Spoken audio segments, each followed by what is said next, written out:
Hi, I'm Callum from Tyne Valley Motorhomes, and this is a handover of a Bailey Advance 76-4. So as we start the walk round on the driver's side of the motorhome first, the first point you get to is your main hookup point. So to hook the vehicle up, get your hookup lead, lift the collar, lift the flap on the van, slide it on, hooking the van up first, then the sight. And to unhook, there's a small blue clip you'd push down and always unhook the sight before you unhook the vehicle. Just so that you're never walking around with a live lead and there's no risk of you getting an electric shock. Two fridge vents here, so your fridge is located here inside the vehicle. This is your waste water, so anything that you've put down the shower, the hand basin in the washroom or the sink, i.e. dishes, water, cups of tea, anything you've drained off, all goes into a separate waste holding tank. And on the way out of your site, you drive over a grid, the waste outlet point, open it up, and you want to drain this off. You never want to really ride around with a full tank of waste water because there's no need for it. You can't use the water again.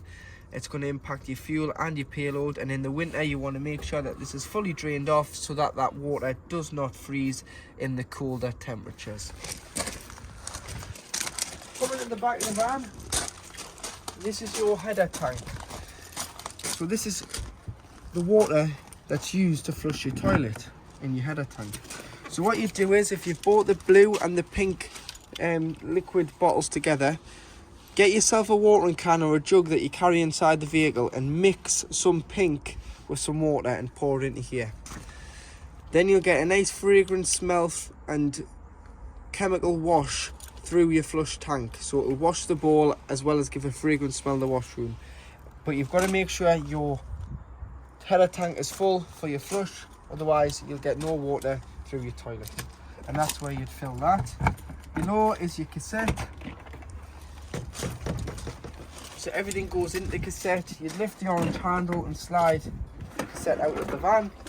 You either carry it or you can wheel it to your waste disposal point, which is normally beside your toilet block on site. And then to empty, remove the cap, which is yellow on this one, press the orange button and pour the content of the cassette out. Once you've done that, there's normally a tap, put some water in and give it a rinse and tip out again before going in with a cap full of either the blue or the green, which you just pour into here, which is about 120ml. You pour that into the cassette. Once it's got some liquid in there, you can push back to the van and it can be used. It will indicate on the toilet when it's full. On the back of the van you do have your high level brake light, and above that you've got your twin reversing cameras. Bike rack carries two bikes, straps for the wheels to tie it down to the rails, and then for the first and second bike, this one holds the second bike crossbar and this one holds the first crossbar, and then put some sort of bike lock around the bike and the bike frame to avoid it from being stolen if you left the van unattended. Coming down the passenger side of the van, you've got storage underneath your bed, so your carpets are in there at the moment, and a new hookup lead. To fill the van with cold water, carry a hose pipe and some hose pipe fittings, and you would fill it here. So using the Bailey key, which is this one here, opens all your locks, and this one opens your water filler. So it's a lockable cap.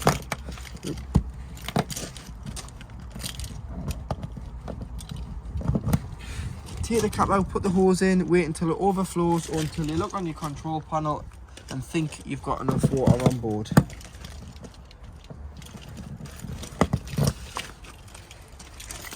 Going back to the Bailey key, this opens your gas locker. And in here you've got our test bottle, so it doesn't come with a bottle, this is our test bottle. And you can get 2 bottles on board, so 2.6 propane. The motorhome runs off propane, not butane. Butane's a summer gas. Propane has a lot higher of a freezing point, whereas butane will freeze at about 2 degrees. So strap the bottle in first.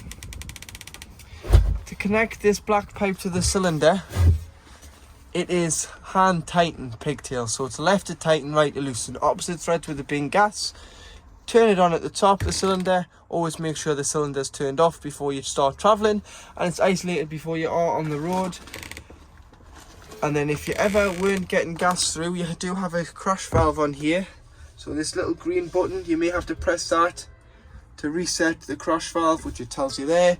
For around 5 seconds, you press and hold that button to reset the crash valve, and it'll allow the gas from the bottle through second motion regulator into the vehicle. And you can have a second bottle at the back, so you can swap the pigtail when one bottle does become empty. We've got an awning light up there. We'll show you that on collection because it's a little bit windy here today. You wouldn't want the awning to get damaged, but we'll show you that on collection. It does just wind out. Vision Plus, so someone's added a external TV point. This isn't to watch the telly outside. This is if you want a super sight, you can connect. It's an F-type connector.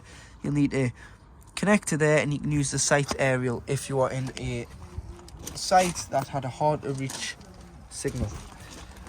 Cowl for your boiler, so this doesn't need to come off. This just allows the fumes out when operating on gas and electric, but it does just operate on, it operates on both, but just allows the fumes out when on gas because it's a emergent heater on your electric side.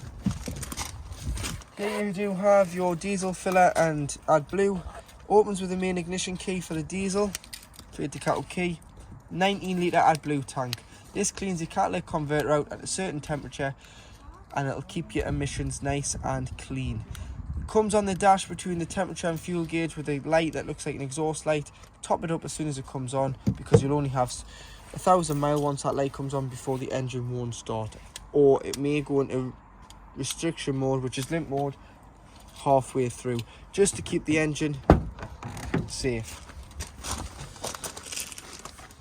Tyre pressure, so 50 psi in the front and 80 bar on the back, and these are Bailey tyres. So Bailey have configured the tyre pressures for the motorhome, and these are cold tyre pressures, so do check your tyres when they are cold, not when they're hot. Toolkit underneath the passenger seat, which includes a jack and a brace and a tow eye. Engine battery lives underneath this compartment in the floor, so if you ever need to change your engine battery, you've got to remove this hatch. And then you do have your bonnet release on the side of the dashboard.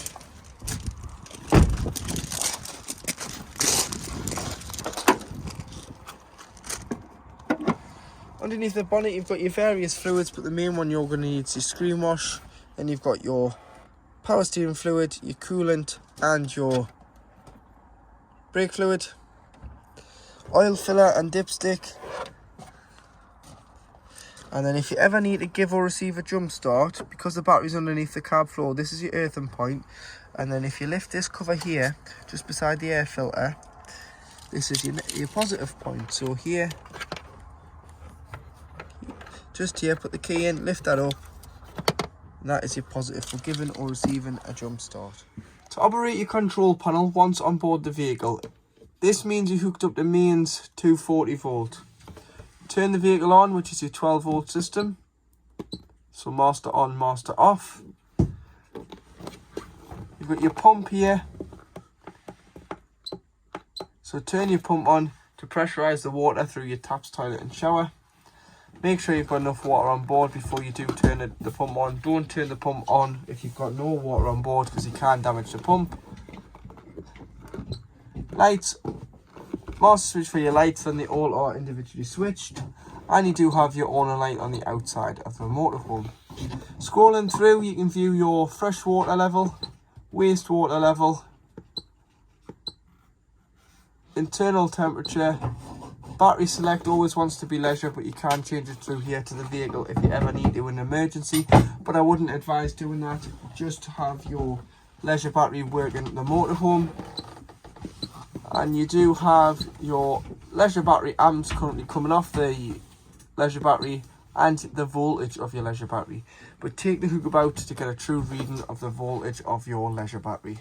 So to operate your digital Truma CP control panel, to turn the system on and off, you'd press and hold to turn it off, press it once to turn it on and it'll come on, and then to get into the menu you just press it once. You'll notice you've got a thermometer with in the van flashing at the top corner. If you press enter, this is how hot you want your vehicle.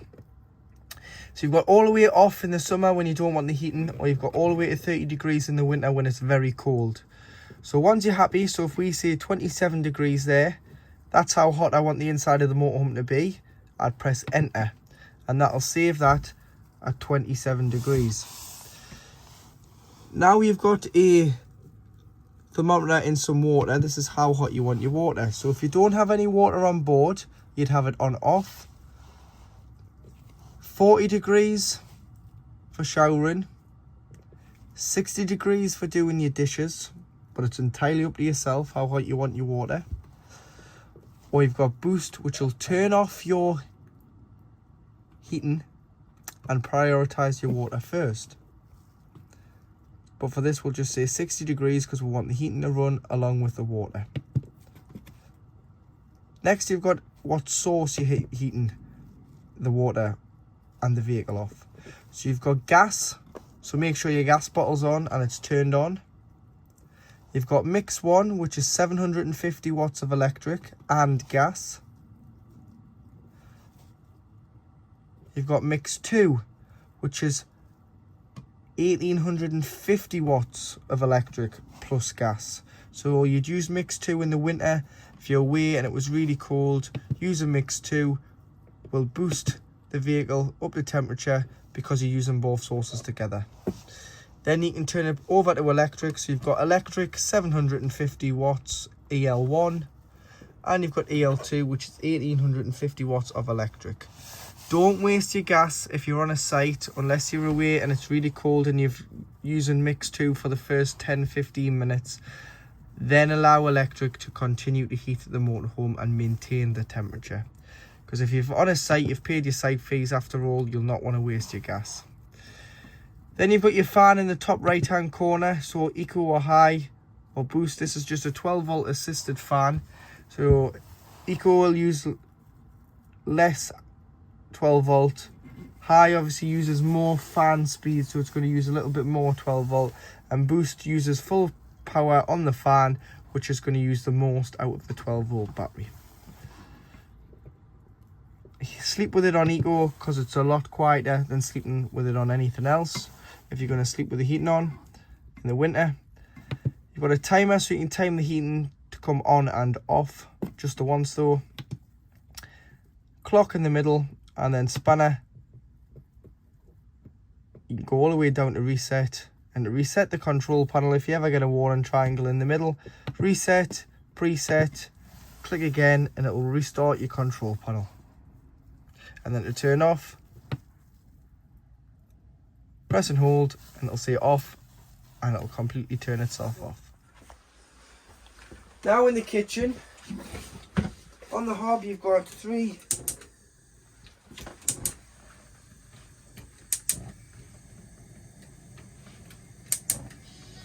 gas burners.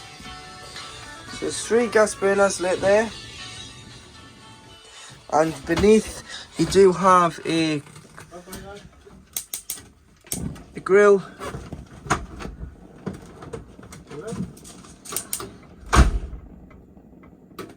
So one side will get warm and then it will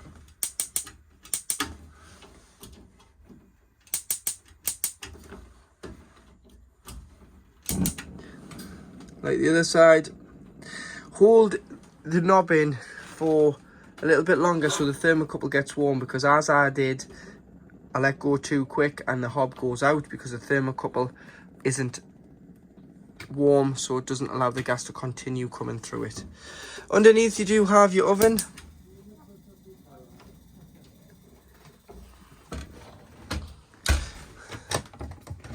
Storage cutlery drawer.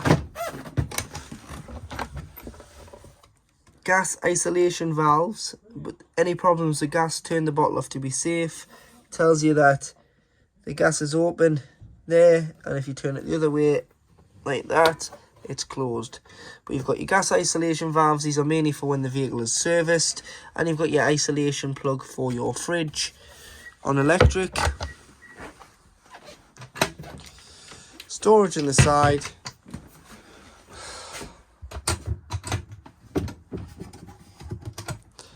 storage above. Microwave is a 800 watt mains appliance, so turn eco on for this to work.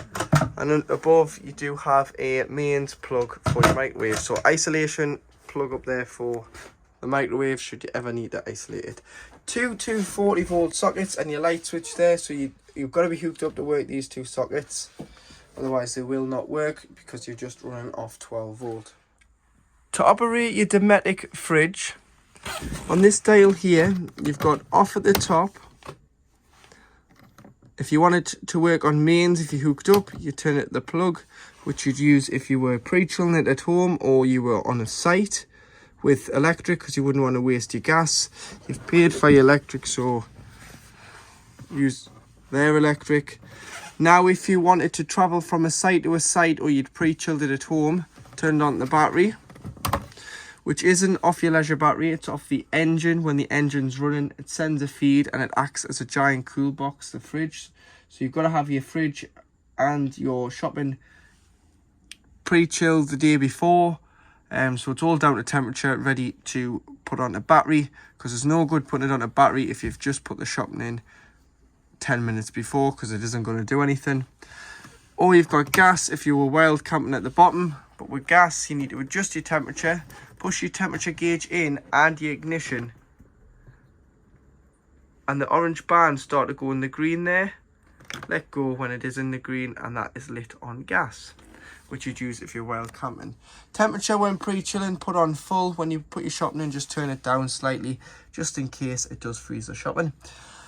And the last customer has fitted this, which is fans to the fridge. So you turn it on here. This is an aftermarket system, so it doesn't come as standard on these fridges. Someone's fitted this, so turn it on, and what it does is it chills it.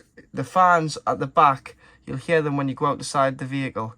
They're not loud, but you can hear them, and what they're doing is they're helping cool the fridge. So if you were away in a hotter country or it was really warm in a hot summer, to make the fridge work and perform at its optimum, this helps by always keeping the fridge cold and cooling it down a lot quicker than being in 30 degrees heat. One last thing with the fridge, when you are finished with it,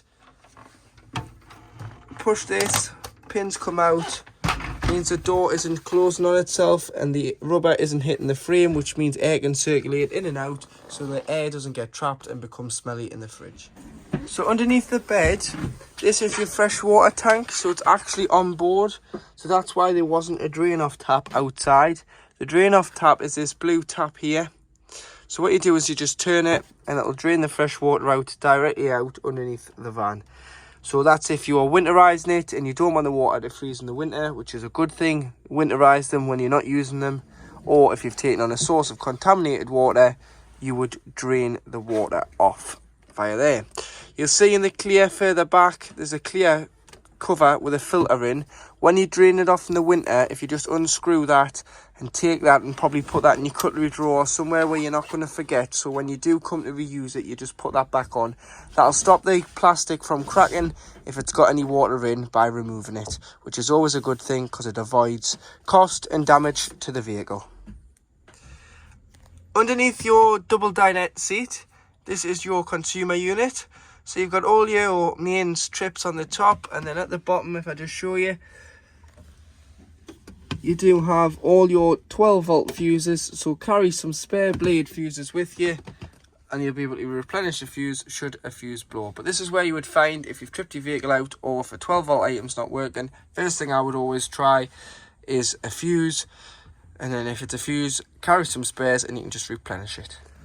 So to make the front dinette into a bed, what you do is drop the table down and fold the leg. There's a button on the leg and that goes down and forms the bed base here. This side facing bench seat slides forward, backrest goes in the back, base cushion slides forward, infill cushion in the middle, backrest off here, in there, and then big infill cushion on top of the table. And that has created your second double bed, as this is a 4-berth vehicle. To operate your toilet, ensuring that the pump's on, if you press the button, you'll get your flush from the header tank, and you'll notice that the water is slightly pink there because it's got a dilution of pink chemical and water in the header tank. So flush first, small amount of flush, then open the blade, use the toilet, give it a good flush after use, and close the blade. Closing the blade will allow the cassette to come out the outside of the van.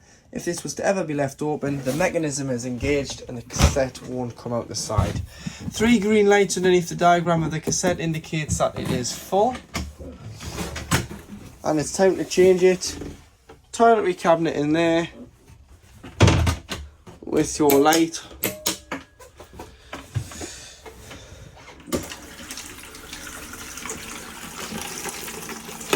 So just showing that the hot water system's working there as the water is getting up the temperature there. Towel rail, toiletry cabinet, and then with the shower screens, always make sure that they're tied back before travelling, just to avoid any damage to them.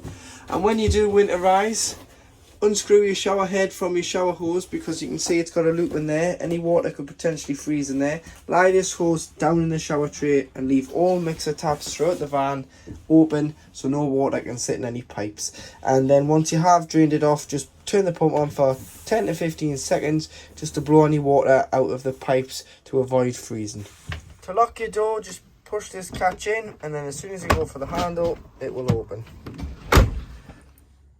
So now underneath your bench seat, which is the side facing seat behind the passenger seat, this is where your boiler lives. So your boiler heats the van through these pipes, but it also heats the water, which it holds 10 litres in here as it's a combi unit. When you're not using it in the winter and we're experiencing colder temperatures, we always tell you to drain the van down, because you wouldn't want to leave the water in there and it freeze and cause damage to a boiler, because a boiler's about £2,000 and isn't covered under warranty, as it's your responsibility as a consumer to drain it down. So if you just go to the other side of the boiler down here, you'll notice a yellow toggle. That yellow toggle's currently lying down like this. It needs to be stood up on end, so flicked up, and it will drain off the water inside the boiler. And you would leave that stood up during the time you're not using the van. That will drain off this boiler. Leave all your taps open throughout the van and open your fresh from underneath the bed and your waste from outside the vehicle to stop any water from freezing. When you come to reuse it, close the boiler so it's in that position. Close the fresh, close the waste, close your taps, fill the van with water. Put your control panel on, put your pump on, and prime it through. The hot side, cold, you'll automatically get cold water. Hot side, it'll cough, splutter, and it'll take a while to come through until you get a pressurized flow from one side.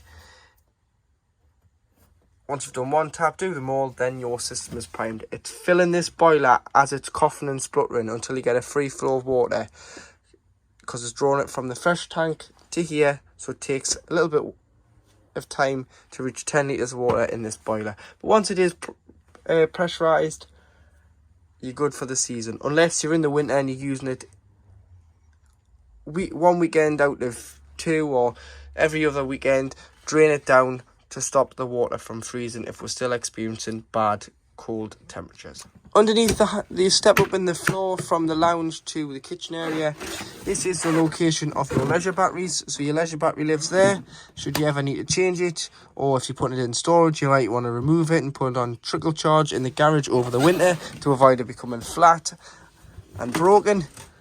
And underneath here, this is your wastewater if you ever need to get in, but you can drain your wastewater from the outside of the van.